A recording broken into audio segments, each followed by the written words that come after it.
Hello and welcome to the South Carolina Lede. I'm your host, Gavin Jackson, and this episode was recorded on August 29th, 2022 from South Carolina Public Radio Studios here in Columbia. Just so you know, some of the information in this podcast may have changed by the time you've heard it. This episode features a preview of the abortion debate in the House this week during its special session. And Senator Lindsey Graham predicts there will be riots if former President Donald Trump is prosecuted. In business, we look at one South Carolina company that is reshoring a handy part of the medical supply industry. It's a pun. And in medical, we have the latest for you on the state's response to monkeypox and much more. Also, we want to hear your stories. That's why we have a voicemail box set up at 803-563-7169. We love hearing from you guys. I'm told that we have some in the hopper. We talk about folder colors. We talk about any number of mundane things. We want to hear from you. It can literally be anything, folks. Just don't try and campaign in the voicemail box. We won't play those voicemails. But we'd love to hear from you guys. 803-563-7169. Throw us a curveball. We're listening. I bet you won't. Now for the latest in South Carolina.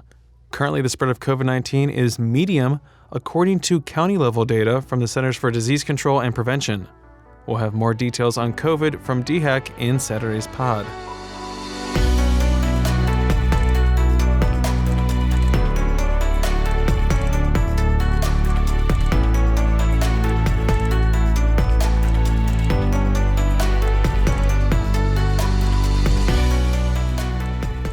This week, House lawmakers returned to Columbia for a special session to take up the restrictive abortion ban bill H 5399, which will outlaw all abortions in the state except for if the life of the mother is in danger.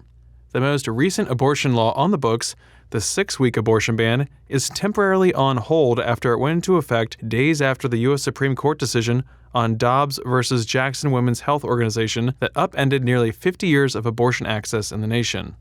The state Supreme Court has temporarily blocked the so-called heartbeat bill, which was also temporarily blocked while it was going through the Fourth Circuit Court of Appeals since it became law early last year. But it briefly went into effect this summer after the court dismissed it following the Dobbs ruling.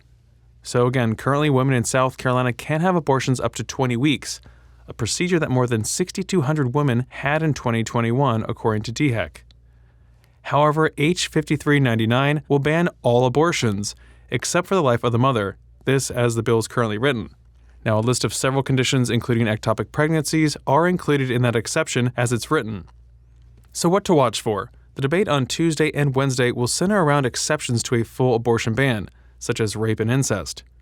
We expect the most relevant and important amendments of the 4,000 or so filed to be discussed early in the debate, but that doesn't mean that the debate will end.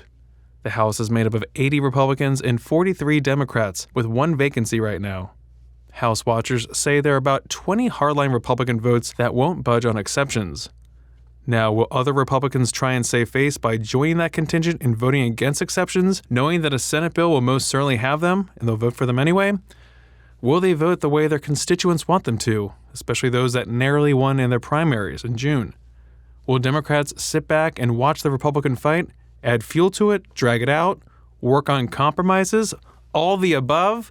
Whew, so much to watch for on Tuesday and Wednesday, and we'll be doing it for you, including new House Speaker Merle Smith, and how he not only handles his fellow Republicans, steers the debate, and rules on whether thousands of proposed amendments are germane to the bill, but this will serve as his first big test, his first big debate.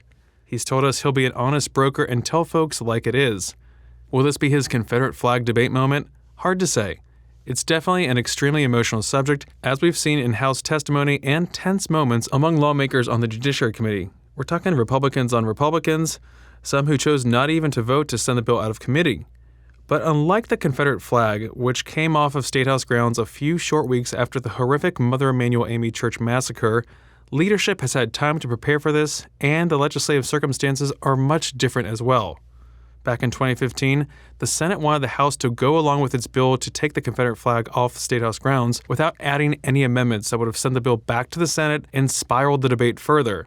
That meant really keeping members in line in the House. The abortion debate? It's going to be a bit more wide open, and we'll break it down for you on Saturday after all the dust settles.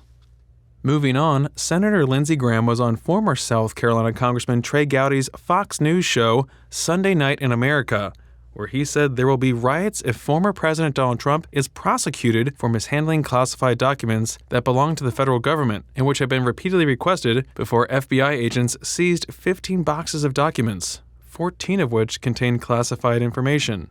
Here's Senator Graham. Most Republicans, including me, believes when it comes to Trump, there is no law. It's all about getting him. There's a double standard when it comes to Trump. What happened with Hunter Biden is that the FBI weighed in to make sure a story didn't break for the 2020 election. We now have whistleblowers at the FBI telling Senator Grassley that they were told to slow down and back off Hunter Biden. And I'll say this, if there's a prosecution of Donald Trump for mishandling classified information after the Clinton debacle, which you presided over and did a hell of a good job, there'll be riots in the streets. Gowdy asked no follow-up to that response, which Graham reiterated at the end of the show. And if they try to prosecute President Trump for mishandling classified information after Hillary Clinton set up a server in her basement, they literally will be riots in the street. I worry about our country.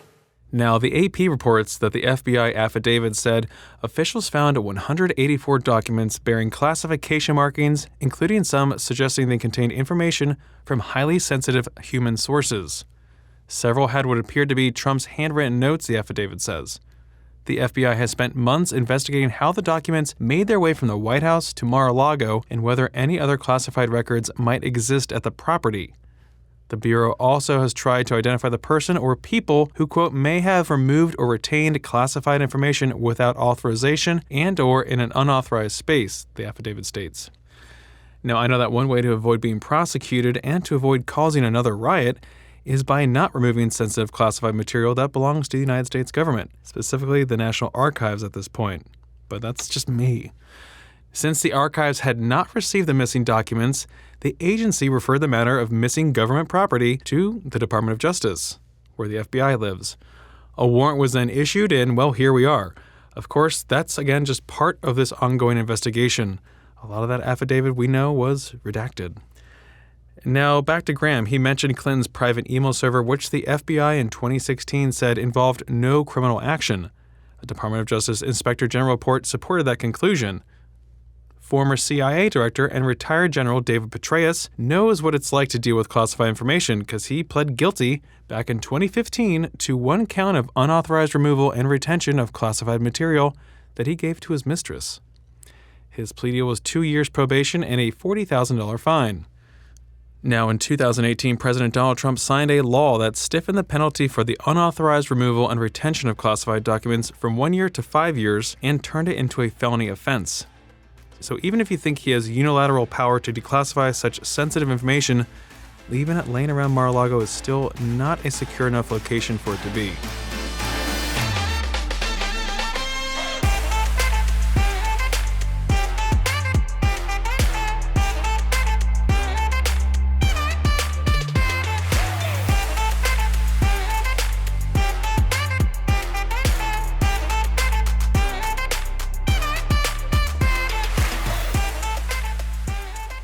Okay, we got a trigger warning for you guys. I'm going to talk about the year 2020. 2020. I know.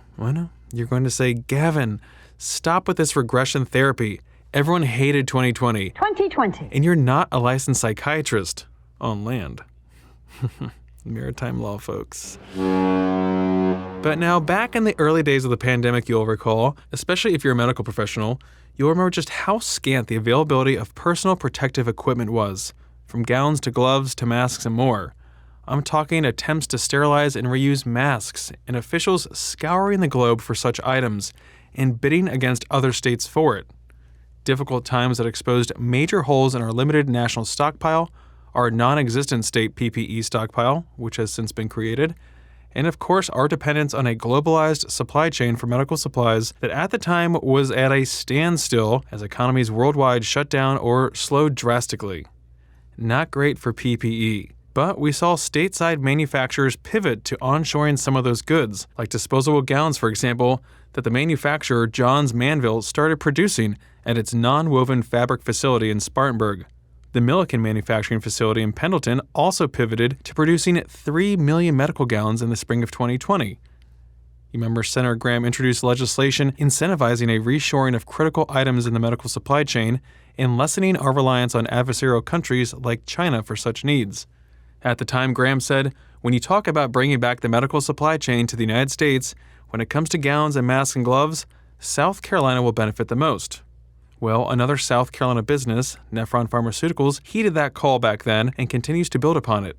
Last July, the West Columbia company announced Nephron Nitrile, including a 400,000 square foot space that represents more than a $100 million investment to produce nitrile medical gloves in the country. The plant will not only create at least 250 jobs, it will strengthen the supply of one critical PPE item when the plant comes online. On Monday, Governor Henry McMaster, along with Lou Kennedy, CEO of Nephron, and others were on hand for the arrival of the first equipment, including manufacturing lines for the facility that is nearing completion. It was a milestone day for the company, which develops and produces generic inhalation solutions and suspension products. The company also operates a 503B outsourcing facility division, which produces prefilled sterile syringes, Lorlog vials, IV bottles, and IV bags for hospitals. So high five there with two gloved hands. Now, I'm not letting you get out here without talking about gas prices, folks. And they're flat. They're still flat. $3.45 a gallon. That's the average according to AAA for a gallon of gas in the state. I can't do anything there.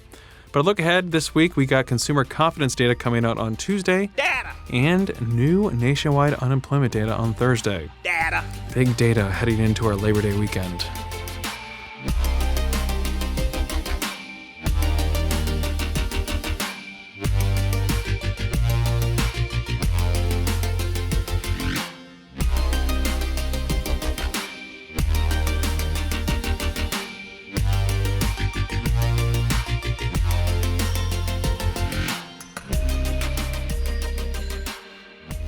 Have you ordered your maximum number of free COVID tests from the federal government that are delivered right to your door for free from the USPS?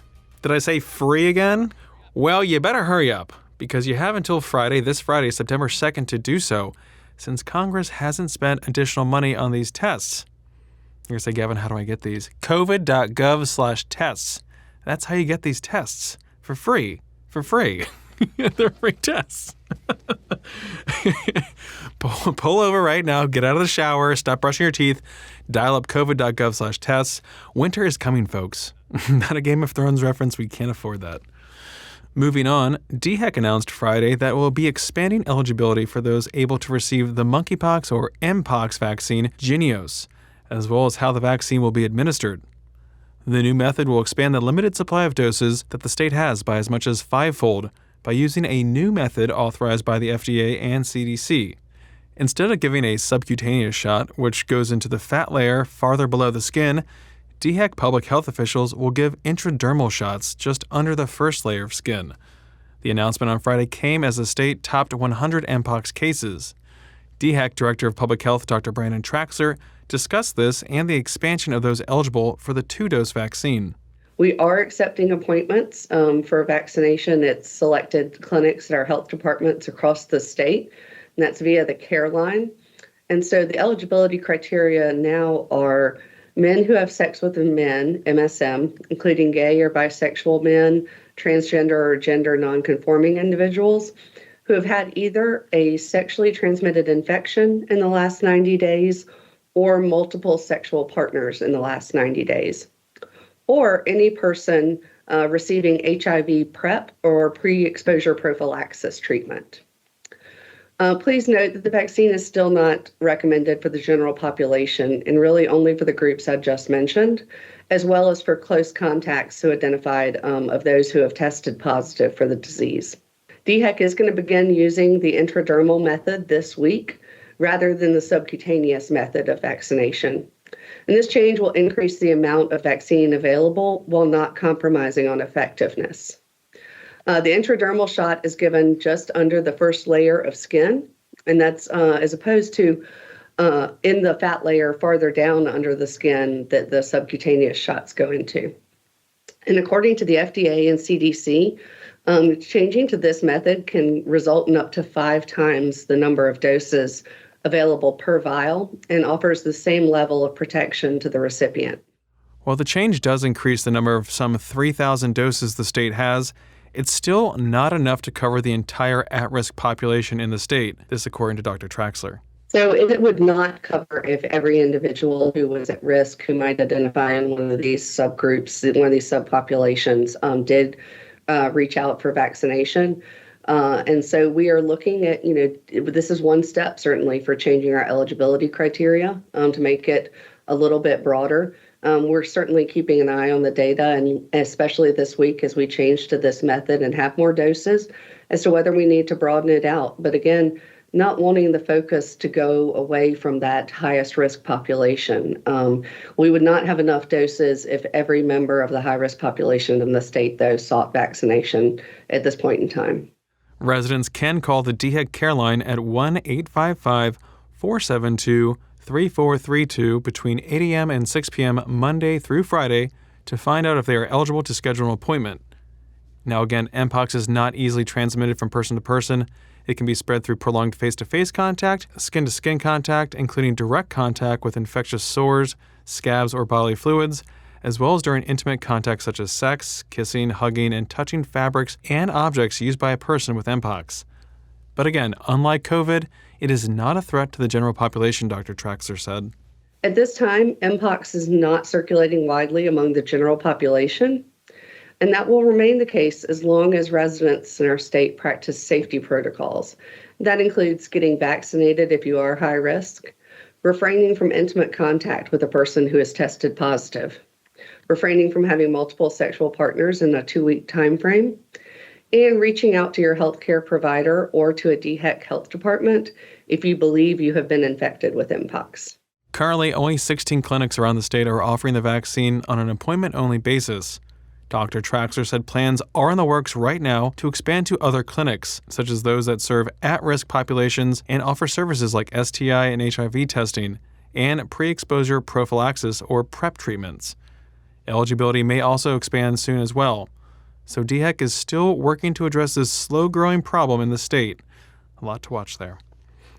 And here's a tale of the 2022 trifecta of misery. We were talking about 2020 a minute ago. Let's talk about some 2022 misery.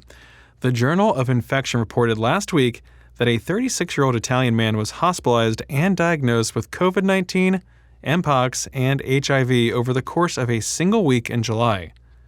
The authors of the paper said this is the first documented case of co-infection with Mpox, COVID, and HIV. The man was in the high-risk group of exposure, which is primarily men who have sex with other men. I'm going to use this as an example to tout safe sex, getting regularly tested for sexually transmitted infections, especially since you can find free testing sites on scdhec.gov. And you can even order at-home free HIV testing kits. Same website. Also, if you go to a provider, you can get tested for other STIs, and you can get pre-exposure prophylaxis, or PrEP, which is a once-daily pill or injectable that can be taken to greatly reduce your chances of getting HIV if taken as prescribed. Again, we mentioned this a moment ago, but you can call the DHEC Care Line to schedule an Mpox vaccination at 1-855-472-3432. Like we said, there are more than 3,000 doses available, and those will soon be multiplied since we're expanding dosing in the state.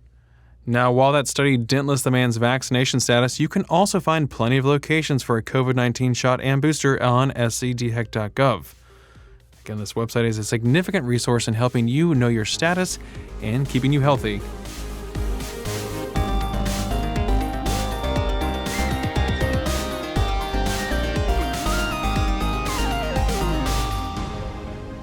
Welcome to the wind down section, our little break from the news. We're talking about life during the pandemic, and we want to hear your stories as well. Labor Day weekend is coming.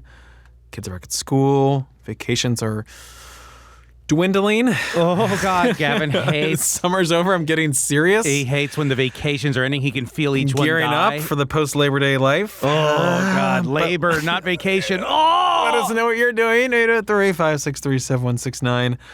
I got some stories from you, and we have some voicemails. Yeah, we got some voicemail. Okay, we're going to do a double dip here, Gavin. If that's okay with you, sir. Yeah, if the postage is correct, we can go into the mailbox. They have all their marks and dashes and dits and dots. Okay. So this looks right. It's one caller calling in twice. Okay. Okay. It's quite a combination. Not recommended, but we'll still accept it. It's dangerous. So I'm glad the caller survived here. Okay. So are you ready, Gavin? Sir? Yes, sir. I need a yes. I need. Are you able to lift 50 pounds? Okay. And will you help in the event of emergency? Yeah. Yes. Okay, good. Here we go. Hey, Gavin, AT, this is Kevin from Lexington, currently on amateur, unofficial, remote assignment for the lead, currently in Hershey, Pennsylvania. We drove up, stayed in West Virginia, of all places, then drove through western Maryland and into central Pennsylvania. Went to Hershey's Chocolate World yesterday, Hershey's theme park today, had some Hershey-themed Chinese food. Never want to see another chocolate bar again. We've had a good experience so far. Lots of amusement parks. No Wawas yet. Haven't sighted one, even in Maryland. But tomorrow we take the plunge and go into New Jersey. So far, so good. The good news is it's just as hot up here as it is back home, and apparently a lot of homes still don't have central AC. So note to self. All right, y'all be good. Have a good one.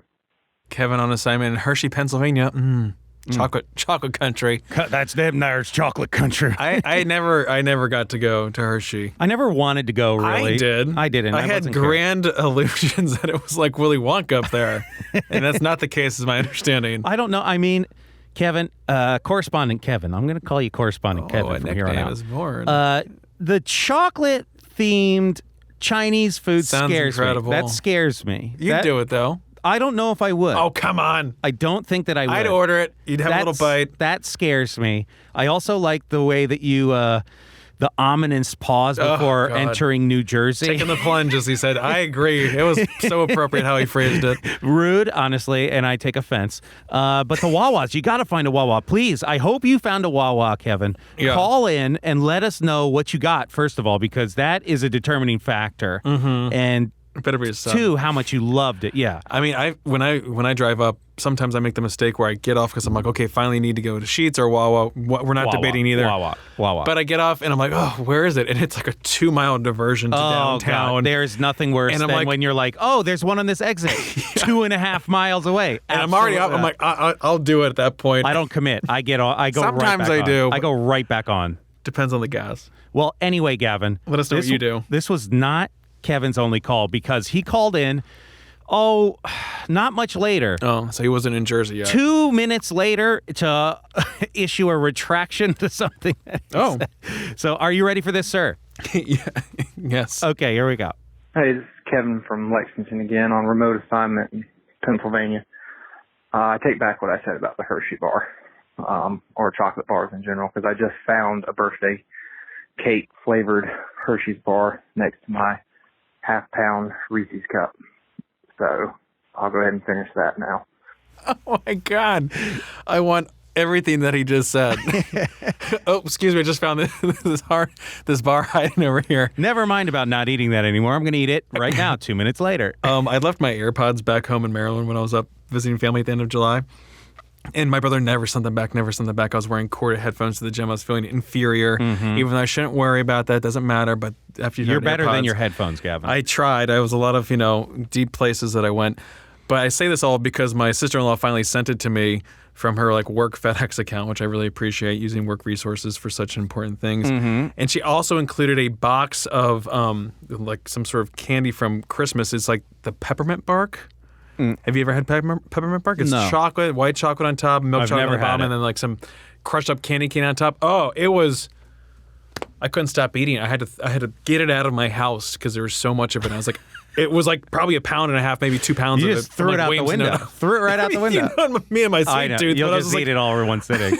You'll eat it all. Yeah. Well, I do want to say I take one umbrage with this call. Okay, I love that you called in twice. Love that, but he did say his half-pound Reese's cup. Yes, and the correct pronunciation. It has to be a rhyme with the word pieces. No, it doesn't. It's Reese's Pieces. They make a new word. It is Reese's Pieces. Reese's anyway, Pieces. Gavin, in the spirit of Kevin calling in to say that he's back on some food, okay? You have pivoted a lifestyle here, and you have news to share. Made a right? lifestyle change. Yes, let's hear about it. It's a complex carb journey that I want to take you on. Yes. So recently, I enjoy baguettes. I love butter. I love olive oil. Who doesn't? You're just naming great things. And, you love having that. You love just butter and olive oil. And the best way to have it is, of course, with bread. Yes. And instead of going to the grocery store and buying bread for $3 a loaf or whatever, I discovered flour. Gavin, of all things you can describe him as, he's a real spendthrift, okay? So I'm like, I could just bake my own loaf of bread. Buying bread's like flushing money down the toilet. To catch a bread. He eats for a lifetime. So I'm on this kick now. I know everyone's going to call me like, Gavin, bread was so 2020 lockdown, baby. No. Sourdough starter, blah, blah, blah. No. If you know anything about me, I reject the trend and then I embrace it.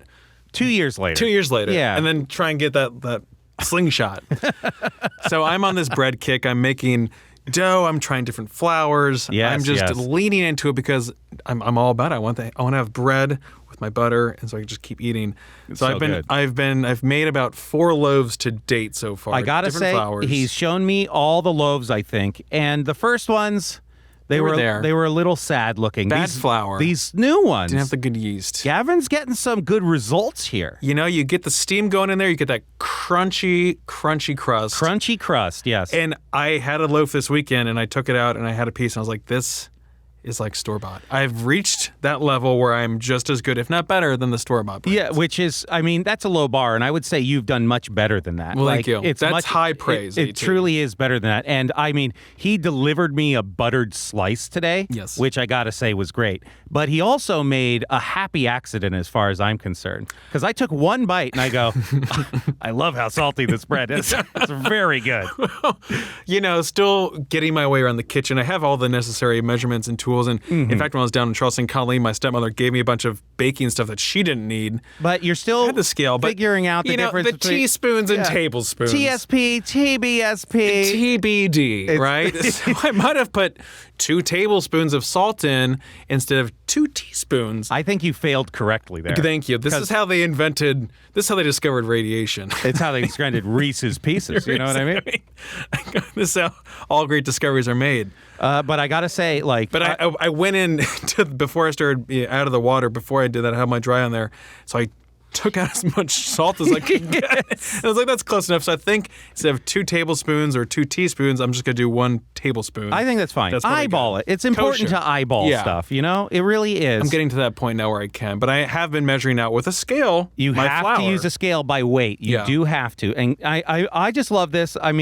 Longtime listeners of the show have to know this culinary journey that Gavin has been on, where it's my character food was absolutely secondary, pure fuel to Gavin, pure fuel. It's all it serves. And now he is turning this corner where he's enjoying something when it comes to food, and I can't recognize that and celebrate it more than I am right now. It's so much so that I brought Gavin 2 pounds of pasta to eat with it today. And chicken, which I ate half of, and I'm saving the rest of it for the State House debate so I can at least have something to keep me going.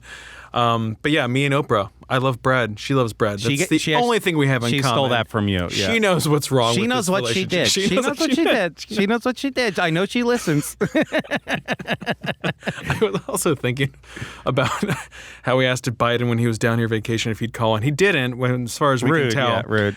But then, Dr. Jill Biden was still quarantining for a couple of days. I'm like, did she do that on purpose? She's like, I got COVID. I got to stay here by myself for 5 more days, guys. She just found the podcast. Hillhead. Dr. Biden, if you're listening, let us know how vacation went, including quarantine. We got to know. 803-567-69. Call in. We'll send you some bread. Every call gets bread now. Yeah. Self-addressed stamped envelope. Ever since that boat went down with all of our air fryers, we're pivoting to bread. Hard pivot. Anyway, can't put the bread in the air fryer. Say goodbye to them, folks. Have a good week, everybody. See you guys. And thanks for listening, especially you, Kevin. Thanks for calling in. Be like Kevin. Call 803-563-7169 and keep the hopper full. Do your duty. It's your civic duty. You're required to by listening to this podcast to call or leave us an iTunes review. Just kidding, but we appreciate it.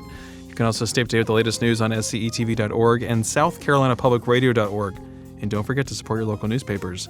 For the South Carolina Lede, I'm Gavin Jackson. Be well, South Carolina.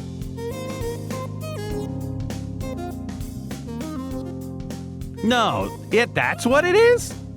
That's what we've been talking about? Oh, no. No one told me that that's what we were talking.